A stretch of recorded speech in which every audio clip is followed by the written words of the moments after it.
Guys আমার হাতে যে বালতিটা দেখতে পারতেছেন এই বালতি দিয়ে বলেন তো কী করুম। গেছে কালকে যে কারেন্ট জাল পাইতে গেছিলাম এটা দেখার জন্য এসে বললাম। তো যাই হোক বিসমিল্লাহ বিল্লাহ কারেন্ট জালটা উঠাইলাম। তো ফার্স্টেই দেখি একটা বাগার মাছ আটকাইছে। এরে বাপরে বাপ, বাগার মাছ আমার যে প্রিয়। একদিন বাগার মাছ দিয়ে আমার ভুনা করে দিয়েছিল আমার আম্মাই। খাইছিলাম ভাই, মনে হয়েছিল গরুর মাংস দিয়ে ভাত খাইতেছি। আমার অনেক ভালো লাগে বাগার মাছ বাগার দিয়ে খাইতে। তো যাই হোক সামনে দিকে আরেকটা মাছ, এটা আবার কি মাছ? এরে বাপরে বাপ, এটা দিয়ে বাগার। আজকে সব খালি প্রিয় মাছ পাইতেছি, ঘটনা কি? তো যাই হোক আমি মনে মনে অনেক খুশি হইতেছি আর চিন্তা করতেছি বাগার মাছগুলা দিয়া আমি আজকে ভুনা করে খামো বাগার মাছ। এরে বাপরে বাপ, সামনে দিয়ে আবার একটা তেলাপিয়া।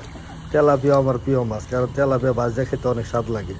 তো যাই হোক আজকে খুব ভালো ভালো মাছ পাইতেছি, কপালটা আমার মনে হয় অনেক ভালো।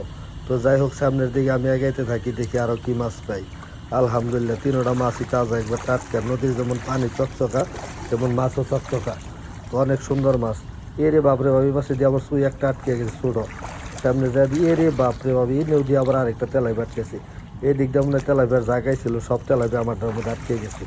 তো যাই হোক গাইস, আমার এই ভিডিওগুলো দেখতে যদি আপনাদের ভালো লেগে থাকে অবশ্যই লাইক কমেন্ট শেয়ার করে পাশে থাকবেন। প্রতিনিয়ত আমার কাছ থেকে মাছ ধরার ভিডিও আপনারা পাবেন। ধন্যবাদ সবাইকে, আসসালামু আলাইকুম।